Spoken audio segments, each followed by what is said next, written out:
Hi, this is Chelsea with CS Apex Landscape Design. I am coming to you with another video. If you're on YouTube, hit the subscribe button and ring that bell so that you know when we post a new video. If you're on Facebook or Instagram, give us a like and share with your friends. Today we're going to talk about installers. What should you look for when you're looking to hire a quality landscape installer? Now, it's May. Things aren't quite blooming here on my property, but things will come into bloom soon. People are going to be looking to have some landscaping installed. They'll have some design work done. What should you look for those quality installers? Now, I'm going to give you some things off of my list from when I first started out a couple of years ago with my own company, and I had to start all over finding quality vendors, quality installers. I'm also going to give you some things that I saw on the different recommended lists. So let's get started. So, a big one in my book, and I still dequalify landscapers, installers regularly just for this point alone, is do they call you back? I get it, people are busy. I get it, companies are slammed right now with the beginning of the landscaping season. But they should call you back. Being busy is not an excuse in my book to not call somebody back. Now, I give a grace period because I get it. People are busy. Companies are getting slammed right now. 2-3 days, no problem. 4, you're really pushing it. If you don't call me back within the week, they're off my list. Because reality, everybody's busy right now. A quality installer, a quality company is gonna call you back. They want your business. If they're not calling you back, they don't want your business anyway. They won't do a good job for you. Move on to the next company. Now, along the same lines as that is, do they show up when they tell you they're going to show up? Maybe this is just my personality with my husband being a veteran. We are very time conscious in our family. Everybody's busy. Everybody has a limited amount of time in their day. So when an appointment time is made, I expect myself to show up and I expect my installers to show up. Now, I understand 5-10 minutes, you give a call, hey, running late. Stuff happens. No problem. But if I'm sitting there with a client for an hour waiting for you, that's unacceptable in my book. It really is. When I first started out and was looking for that recommended vendor list to give out to my own clients, this was another huge one that I dequalified people right away on. Okay, well, you gave an estimate for this job, but sorry, I'm not calling you anymore. You've got to respect. I have to have my installers respect my time and my client's time. And you, as a homeowner, your time is valuable. You should have an installer that is going to respect your time. So if they don't show up, or they show up late and don't give a warning, move on. Now, samples of their work. Now, there's a couple of reasons why I ask for this. One, to see if they've done installing work before. 2, see if they specialize in anything. I actually had an installer for a long time that all he did was hardscaping, retaining walls, pavers, patios, those types of things. And by God, he was great at it. But that's all he did. He wasn't interested in planting. He wasn't interested in regrading work. He wasn't interested in any turf work or irrigation work at all. But that was fine. He specialized in that. And if I had a project that needed that great patio to accent their entire landscape, and that's it, he was the first one on my list, and he was the first one I called to get an estimate from for my client. So it's not a problem if they specialize in something, but you want to know that.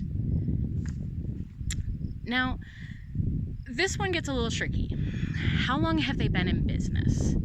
This was on one of the checklists that I saw online about what to look for, so it was important to put it here. This isn't as important to me, and I'll tell you why. Because there are a lot of people out there was one of them at one point, that have years of experience working for somebody else. But then life changed. They decided they wanted to start their own company. They wanted to make something for themselves. Why not give them a shot? They have the experience. They've worked in the industry. They just decided to work for their own company. They decided to work for themselves instead. So how long have they been in business? Being a new business owner, being a new company, doesn't scare me. But I do require that sample of work. I do require asking them, what have they done before? So I started my own company after 6 years in the field. Yeah, for a couple of years there, I could only say, sorry, I've only been in business for a year. I've only been in business 6 months. But I had 6 years of experience working for somebody else. I had 6 years in the field doing exactly what I do now. It makes a difference. Now, for those companies that have been around for 10, 20 years, second generation, third generation, those guys are great too. There's a reason why they've been in the industry for decades, and they've stayed in business for decades because they do a quality project. So this one's a little bit tricky. I don't automatically dequalify somebody because they're new, but I ask what they've done before. I don't dequalify a company that's been around for 20, 30 years because they're good at what they do. They wouldn't still be in business if they weren't good at what they did. So that one, I understand why it's on the list, but I don't dequalify because of it. Ooh, and here's a tricky one. Really, really tricky question. Licensed and insured. I'm actually going to break this up into 2 parts. Let's talk about licensing first. Now, in the state of Colorado, which is where I'm located, they do not require licensing for landscape installers. They have different certifications and different specializations that you can go for and that you can get, which are great. I've gone for a couple myself. But realize that because it's not required in Colorado, when you ask this question, you may hear no. Okay. Ask if they have any certifications, any additional qualifications. This might be, depending on how you ask the order of these questions, this might be where you find out, oh, I've got 10 years of experience doing fire mitigation. Or, oh, this is where I have 20 years of experience doing specialty irrigation. Oh, I've got 5 years of pond experience, so working with ponds. This is where you can find that out, and it's not a bad thing. Just realize that, at least in Colorado, licensing isn't required. Now, this changes in other states. I know other states in the US do require licensing for your landscape installers. So definitely check with your state. If your state requires licensing, then your installer should have licensing. Now, part 2, insurance. This was another big one that when I was trying to find a quality vendor list to give out to my clients, and even now when I'm trying to add more to my vendor list, and I'm always updating my lists of recommendations, insurance is a big one. And I have dequalified taking people off the list because of insurance. As a homeowner, it should not be on your insurance policy to make sure that somebody doesn't get hurt. That is a huge liability as a homeowner.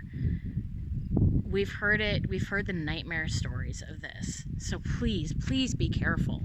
Make sure your installer has insurance. It's really not that expensive to get a commercial insurance policy that has a really good liability policy. Now, I myself have to carry a liability insurance as a designer. I see no difference in my installers also carrying liability. 1, that protects them as a company. 2, it protects my homeowner. It's a huge cover my butt. Every installer should have it. Every installer. And if they don't have it, for me, automatically, I'm not working with them. For you as a homeowner, that's a decision you need to make. But realize that you're taking on a huge liability upon your home and upon your family. Guarantees and warranties. Now, some companies offer guarantees and warranties, some don't. Do I automatically say if they don't have a guarantee warranty, don't go with them? Not really. And here's why. I am cautious when I am first vetting an install company for clients. I am cautious about if they do not offer a warranty or a guarantee. I am cautious. After I've worked with a company for a couple of years, usually don't have to worry about it. Because the reality, if they're doing their job and they're doing it really well, you should never have to call them for a guarantee or a warranty.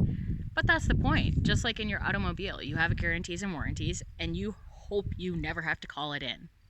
But it's there in case. Same thing with planting. Planting is a huge one that I hear guarantees and warranties.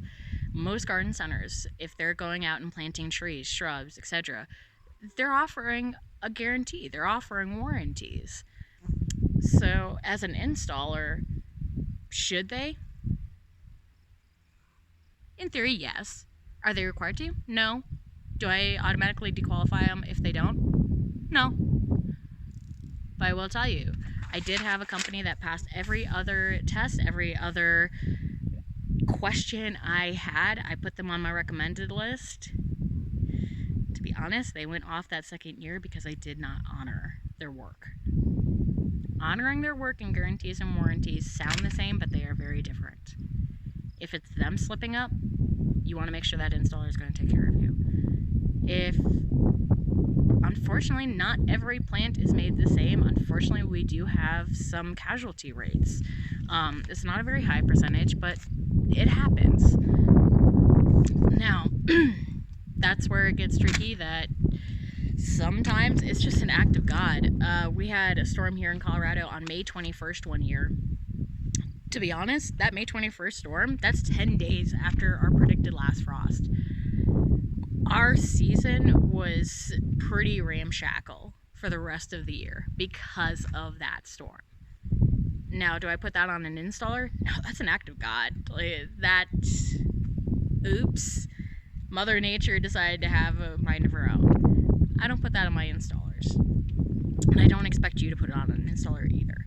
Now, I know my quality installers, they were immediately calling up those clients. They were answering those phone calls and were like, hey, I know we had a bad season. I know we had a weird freak event. Here's what we can do to recover those plants. Here's what you should do to try and get those plants to recover from this storm. Yeah, they didn't have a guarantee or a warranty, but they were doing right by their client. So, guarantees, warranties, ask. If they have it, awesome. Definitely move them up on your list of people to hire. If they don't, I go either way. I really do. Now, checking reviews and references. Reality, before you called that installer, you probably should have done a little bit of homework and checked on Google, checked on Yelp, checked on Facebook, checked for those 4 or 5-star, checked for those reviews. You should have. If you didn't, ask. I know on my website, I don't have a lot of reviews on there, but I have reviews on Facebook. It's just the way that I decided to set up my website. Now, if I have a client that is like, hey, who have you worked with in the past? Do you have any good reviews? Do you have anybody that we can call? Reality, a lot of people are very cautious about having their number handed out for privacy reasons, for security reasons. So definitely honor that. Definitely know that that is going to be honored if they're a quality installer. But check Google, check Facebook. Anymore, all of these guys should either have a website or Facebook. In reality, they should have both. It sounds strange, but that has actually turned into one of the first things I do before I call a company is if they have Facebook and if they have a website, I'm going to call them. If they don't have a website but they have Facebook, a little more cautious. If they have a website but they don't have Facebook, I still call them. Really, we're such a social media era now. they should have something. And yes, I do have bees at my house, so pardon the bees on my face. Now, the last one... sorry. Had a bee try and fly in my eye there for a second. Now, this last one, and this is where you're getting down to maybe you're right before contract signing, or you've narrowed down to your last 2 estimates. Which company are you going to go with? I always like to ask, who's going to be on site? Who is going to be there when the project is being done? Who is the project lead? Who's the crew lead? Who do I ask if I have a question? Now, in smaller companies, the estimator is usually also the project lead, crew lead, all of that. Larger companies, sometimes the estimator and the person you see on the initial consult is not the person who's going to be on site. Both are fine. I have no issue with either one. But I want to know who that crew lead is, who that project manager is, who is going to be on the site every day, that when I have a question or if I'm not sure about something, who do I call? Who am I going to contact? Who am I going to go out and talk to? Because just going out and talking to a random crew guy, yeah, they may have the answer for you, but they're not in charge of the whole operation. They might only get that small bit of the project, and somebody else is doing another bit of the project. You want to know who that crew lead is so that they're accountable to you. Now, checking in with your crew during your project. I recommend at least twice a day, beginning and end of day. What I prefer is beginning of day, lunchtime, or either right before they're going on lunch or right after they're going on lunch, and at the end of the day. Why beginning and end of day? 1, I know what's going on for the day at the beginning of the day. 2, at the end of the day, I can see what got done, did it get done. If I see anything that doesn't look right, I can ask, and then I know when they're going to be there the next day. What's going to happen the next day. Now, the advantage of having that 3rd extra time at lunch is that if you see something in the morning that's like, I don't like the way that tree looks. I don't like where that tree's located. Can we move it? 1, preferably do it before they've finished up and finished filling in the hole. That's preferred. Always preferred. But maybe it's just you want to twist it a little bit. You know what? The sooner you can have them, they will be much happier and able to do that twisting, able to change that around, versus at the end of the day when now it's been there for 4 or 5 hours. And definitely better than, oh, it was planted yesterday or 2 days ago, and you know what? I don't like it. Let's twist it. I have had a client do that, and to be honest, even I got a little upset, and I tend to be a little more patient on the job sites. So definitely check in at least twice a day. 3 times preferred. Anything more than 3 times, and I have no other way of saying it, you're just getting in the way. To be honest. It's one thing to sit and kind of watch, but how do you like working with somebody over your shoulder, constantly looking? Even if they don't say anything, they're just there looking. Is it uncomfortable? Are you unsure about it? It's kind of the same way with our installers. The project goes a lot smoother, a lot faster if you're doing those 3 check-ins. In reality, if they're on your job for a week, and that crew lead understands, hey, they're going to check in the morning, they're going to check in at lunch, they're going to check in the evenings. That makes his day, her day, really easy, because they know that they're going to have those 3 check-ins, and they will have something ready for you for those 3 check-ins to let you know how the project is going. Now, I understand busy lives, busy people. Maybe you're gone before they're on the site, or maybe you don't get home before they're leaving the site. You know what? Get a phone number, give them a call, see how things went, see how things are going. At least that phone check-in, you've checked in, you know what's happening, you know what's going on. Now, those are my recommendations for how to hire a quality landscape installer. Hopefully these tips and tricks you found them useful. Now, if you like this video, give us a like, give it a share. If you're on YouTube, give us that big old thumbs up, and watch for more videos to come shortly. This is Chelsea with CS Apex Landscape Design.